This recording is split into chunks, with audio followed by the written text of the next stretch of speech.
Okay, I've got a riddle for you guys. What starts with a C and ends with an Ochella? Hi, ugly. It's me, Busscella, and welcome back to Hot or Hot. And today we'll be reviewing the grand finale of RuPaul's Drag Race Season 17. The entire cast walked the runway one last time. Category was Grand Finale Eleganza. A new Miss Congeniality was crowned, plus our top 4 performed original tracks using their vocals, thank God. And the top 2 queens of the season lip-synced for the crown, which as y'all know isn't my favorite tradition of a Drag Race finale, but we'll save the rest of that discussion for the end of this video. So we'll be doing a quick hot or hot speed round of everyone's finale looks, then covering the performances and lip-sync, plus taking a look at some drama between Kori King and Nikki Blonsky. And first up in the order they hit the runway tonight, it's Lucky Starzzz. Who on the runway is not just taking us to the stars, but on a ride through the entire galaxy, with crazy celestial makeup complemented by a giant headpiece and a gown that kind of looks like generally space and stars. I think this look is really great for Lucky because it's a reminder to the fans of her really unique perspective on drag and her creative talents in general. And I will say, as usual, for Lucky, the headpiece, makeup, and general idea of what she's doing is stunning. And I like that she tried for some more traditional glamour in this outfit, completing it with a full celestial black space star gown. But there are still parts of this look that to me feel a little too craftsy for the Drag Race runway, like with all the cotton and the ring around her waist and then the way the dress fits. I do think it needed just a little more polish, so I'm gonna leave it with a warming.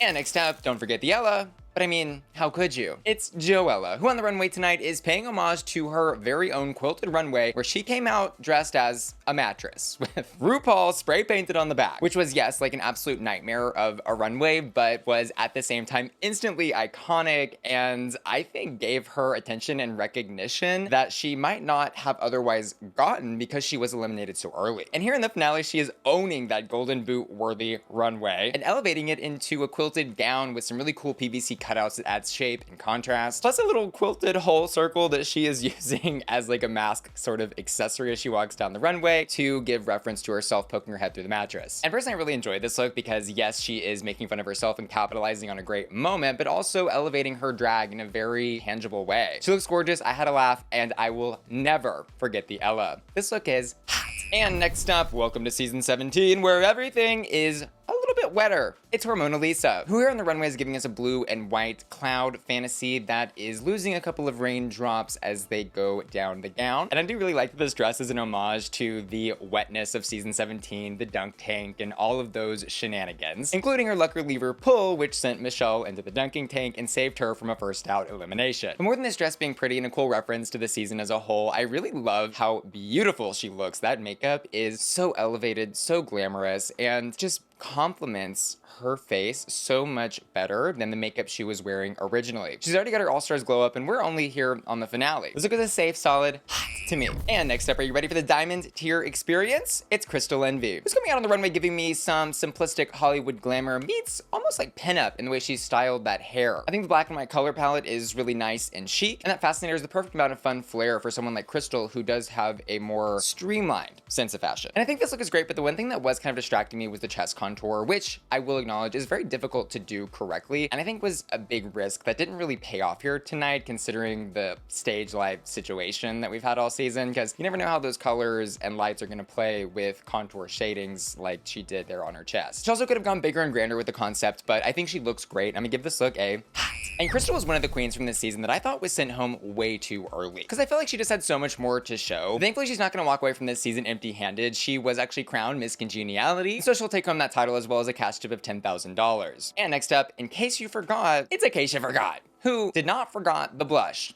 Ever. And I do think this is a pretty good finale Eleganza look from Acacia. But my first thoughts when I saw this look were, of course, oh my god, look how pink her cheekbones are. Like, her blush is literally the first thing that I see every time she turns the runway. But aside from that, I like the girliness, prettiness, and demure sense of style she brings to this runway with the flowers and layers of ruffles. And even though Acacia doesn't have a style that really like resonates with me on a deeper level, I can really appreciate the craftsmanship and attention to detail that went into creating this look. And I like that she did it up big and bold for the finale. This look is hot. And next up, she's the queen, or should I say king, of cameo. It's Kori King, who on the runway is, thank God, not in a little hoochie scoochum dress or a bodysuit. So let's celebrate that. She has on a really pretty floor-length hot pink gown with black accents that I can see is very much paying homage to that pink Barbie girly girl aesthetic that she was trying to bring to a lot of her main stage looks this season. I also like that the chest component on the bodice part of this dress is kind of giving butterfly wings. She has fully metamorphosized into a glamazon, and she's here to show us. I know I commented on her hair and mug evolution last week, but she just looks so gorgeous this week, and I couldn't be more happy for her. This look is absolutely hot. And regarding the apparent beef between Kori King and Nikki Blonsky, the actress from Hairspray, Kori King on the blue carpet of the finale Runway said this in an interview with Ricky Cornish about Nikki. You, Nikki Blonsky, I hope you fall off the face of the earth and never go back to Cameo. I need to get you banned.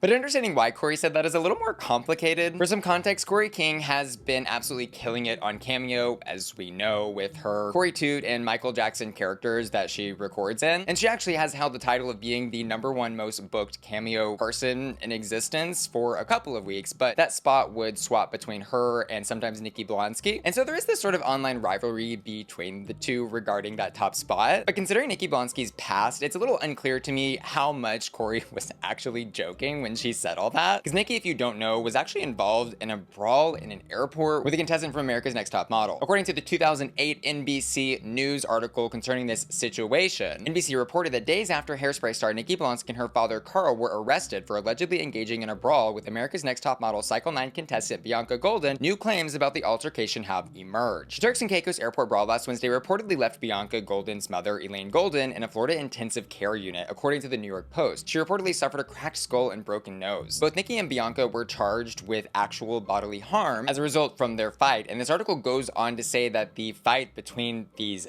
families allegedly started when the Golden family asked the Blonsky family to move their luggage from airport lounge seats. After moving their belongings, the Blonsky family reportedly began making racially charged remarks, including using the N-word. And a different source reportedly told the newspaper that the situation got heated after someone with the Goldens allegedly said, "I don't want to sit next to any white E-words." So there is all that, which may be fueling some of the feelings Kori has about this person. But I will say it's not immediately clear to me if Kori is even aware of this situation, or even what the true feelings behind what she said were. So that's that team. And next up, if you stay ready, you don't gotta get ready, it's Arrietty, who on the runway is giving us an all-red kitty cat, Cats the Musical Gone Drag fantasy. And this look gagged me a little bit for sure, because I really enjoyed how she connected the idea of Michelle critiquing her really white makeup down the center of her face as saying it looked like she was watching Cats the Musical. And so this look from Arrietty appears to be like a stick it to you moment where she went full cat and just said, "This is me, eat it up." I also love this look is in her signature red color, and she looks absolutely gorgeous. Those ornate details in the gown, it's so beautiful. The only thing I didn't love about this look was that she's actually having to hold up that collar as she walks down the runway, and it does look a little bit cumbersome. But this is the first look that I saw on this runway where I was like, oh, finally someone is really showing up for the finale. Already did that. This look is hot. And next up, Beetlejuice, Beetlejuice, Beetlejuice. It's Lydia B. Kollins, who on the runway is giving us a white, gray, and black color palette. And let me just say, I love this gray hair on her. And I think that white dress is really chic, and I love how she has done all that silver stoning in different densities on different parts of the outfit to create a really pretty visual illusion. I also like that she didn't try too much with this look, because that was one of my hangups with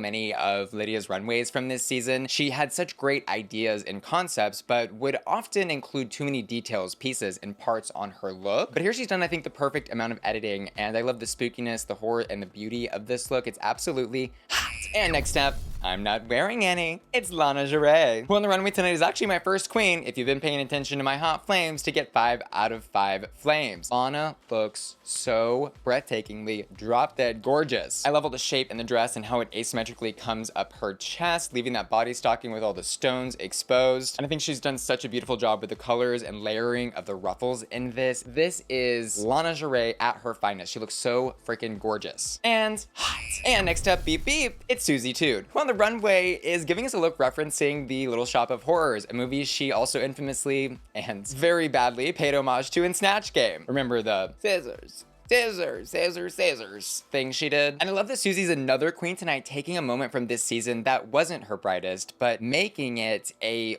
focal point of her drag. This look is absolutely insanely cool. I love the fake prosthetics arms in the front of the dress and how she's moving her arms inside the piranha plants. That is so camp and so glam. And I feel like how she looks here and in the Lollapalooza is a much more evolved, polished, and elevated version of Suzie Toot than we saw in the season. Like, I genuinely think she came back to that Lollapalooza and this finale a changed woman after her elimination. She did the homework, the extra credit, and cooked, and we ate it up. This look is hot. I also thought it would be fun to mention that this past week after the Lollapalooza, Suzie tweeted out a screenshot where she apparently sent a $1,000 cash tip to Kori, where she wrote in the transaction message, "I ate you up," and where she elaborated that before the last lip sync, Kori and I shook hands and agreed the winner would give the other 1K. And this tweet is still up, so I don't think any actual rules were broken, and maybe Candy was trolling, I don't know, but Candy Muse did reply to what Suzie tweeted out and wrote, "Sister, delete this. You can legally get in trouble for this via your contract," where Suzie responded, "LOL, wasn't aware of this. For any lawyers around, I gave her that money before the 50K ever hit my account." I also thought Suzie section of this video was the perfect time to bring up the Liza Minnelli giving us Lifetime Achievement Award segment of this finale they did. Because we had Liza sat on this grand throne while RuPaul is singing all of her praises and going over her accolades. And Suzie Toot is just sat over there like mouth agape in awe, looking at her icon. And I know they didn't bring Liza there because of Suzie, but I just thought that was such a fun, like, bookend to this season and Suzie's drag. And I also, of course, thought it was amazing that they celebrated Liza in this way. And now we're moving into our final four who have runways and performances to go over. And first up, in the order they performed, ding ding ding, it's Jewel Sparkles, who on the runway is looking like an absolute dream. She looks like one of those cake topping things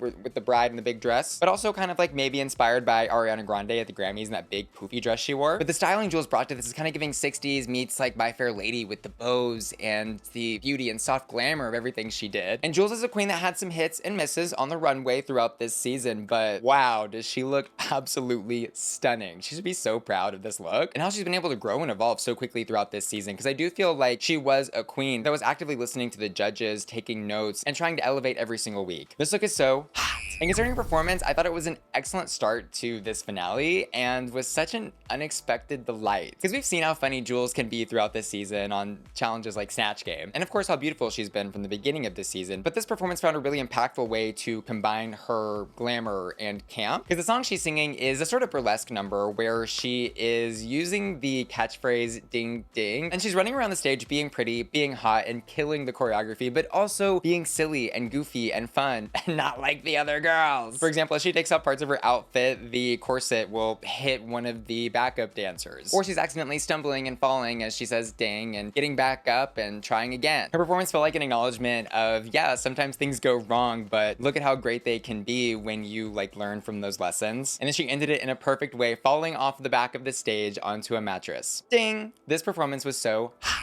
And like when it ended, I was literally clapping at my screen when I was doing the reaction for the finale on my Patreon, which, yes, you can watch right now by clicking the link in the description of this video, where you can also, of course, find all of my reactions for every episode of Drag Race I review and get other exclusive member benefits when you join right now. See you there. And next up, everybody say, Lexi Love, who on the runway is giving us the only Victoria's Secret Angel runway walk model, but with a twist of like walking children in nature. I love how she has adorned those giant feather wings with all kinds of flowers, and the bottom part have this like orange feathery tassel moment that is kind of reading to me like a phoenix rebirth. And we know Lexi loves to be a little clothesless on the runway. And I'll just say I love her bravery to share and celebrate her body on national TV, and I will also say she looks absolutely gorgeous. This look was also a fun bookend to her time on the season, because you'll remember the promos that we first saw of her, she was totally clothesless, covered in just some silver body glitter, a hope and a prayer. This look is hot.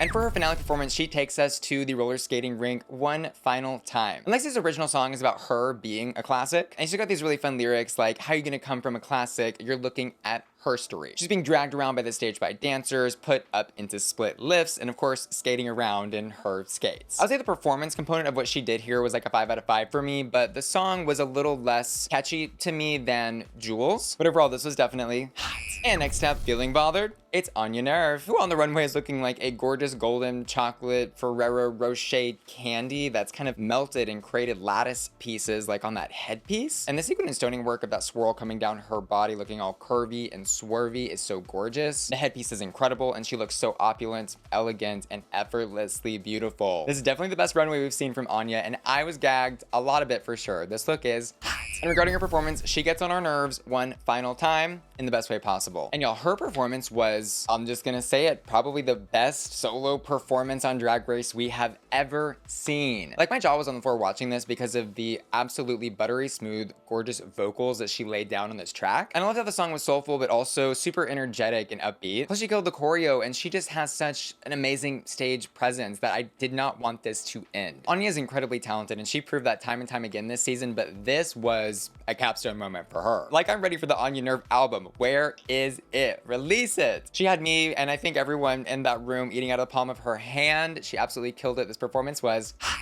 And next up, it's a bird, it's a plane, it's Sam Starr, who on the runway is giving us some cowgirl glam, the house down cowboy boots, yeehaw, where she's got her signature stars going down her beautiful white and gold gown with a matching white and gold cowboy hat. This look feels so gorgeous, elegant, and effortlessly Sam Starr. Yeehaw, this look is hot. And her performance was another one I had so much fun with, mostly because you couldn't tell what was coming next. She comes out in a look that's covered in stars that tears away to a red look that tears away to reveal the red part of the gown was actually a red carpet that she walks along before she's lifted up by the dancers. And there's several many more reveals and tons more lifts. Like, I thought I was watching Bring It On, the Drag Race sequel, with the way the dancers would throw her up in the air and twist her or just put her into a stand. I don't know what the moves are called, but I was so impressed with how often she was elevated in this performance and how you never knew when these tearaways and reveals were gonna happen next. And in fact, she was so ambitious that she almost didn't stick that final lift, but at the last second got stabilized by the dancers. Sam's a star and this performance was hot. But unfortunately, not all 4 queens could be crowned tonight, and only 2 queens got to progress into the final lip sync for the crown. And Rue decided those queens were Onya Nurve and Jewel Sparkles. 2 queens that I think absolutely deserve to be duking it out here in the finale because their finale performances were, as I've already said, some of the best in Drag Race history. But this lip sync wasn't my favorite part of the finale. It was to Lady Gaga's Abracadabra. Put your paws up, little monsters. But I say it wasn't my favorite because I feel like both queens were kind of struggling to keep up with the intensity of this track, where we had Jules doing all these reveals out of her My Fair Lady costume and having a parasol with flowers hanging down. And there was just a lot going on with what she was doing that felt almost distracting until she got all those layers off. Onya Nurve, on the other hand, had no reveals, but was trying so hard to keep up with the beat and dancing of the song that by the end she kind of started to look a little tired. And so I think Onya would have maybe been a little better off if she paced herself in the beginning and then really busted out the end. And, you know, Jules might have been better off without those reveals that to me didn't really make sense with the song. But I did leave that lip sync thinking that Jules kind of ate Onya up a little bit, which is a huge reason that I really hate lip sync for the crowns, because even though it seemed to me and maybe other people online that Jules won that lip sync,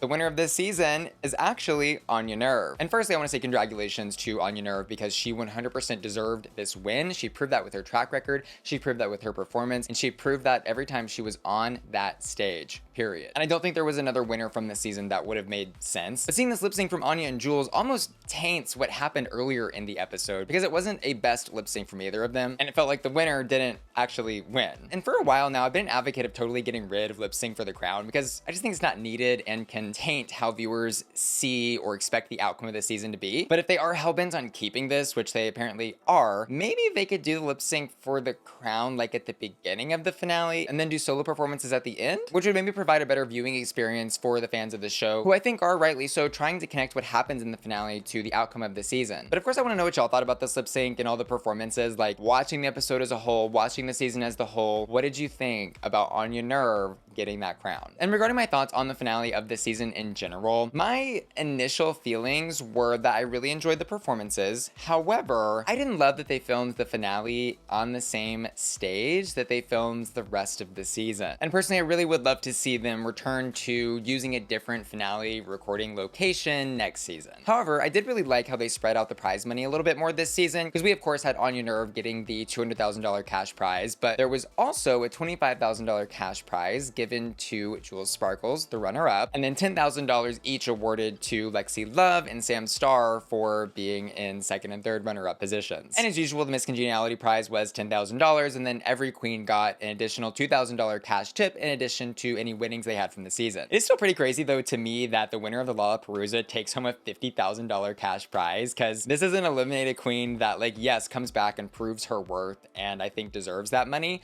but this person who was this season's Suzie ends up winning more money for winning the Lollapalooza than the runner-up of this season wins, which feels a little strange to me, but It is what it is. And lastly, let's talk hottest hots for season 17 one last time. On the runway, I'm gonna give it to Suzie Toot. And in the finale performance from the top 4, I'm gonna give it to Onya Nurve. And I also asked my patrons what they voted for this week, and they chose Suzie Toot for the runway and Jules Sparkles in the challenge. I had a lot of fun reviewing this season with y'all, and I really just want to say thank you from the bottom of my heart for tuning in, watching, liking, subscribing, joining my Patreon if you can, and all the other things y'all do to make Bussy Queen possible. I could not do what I do without you.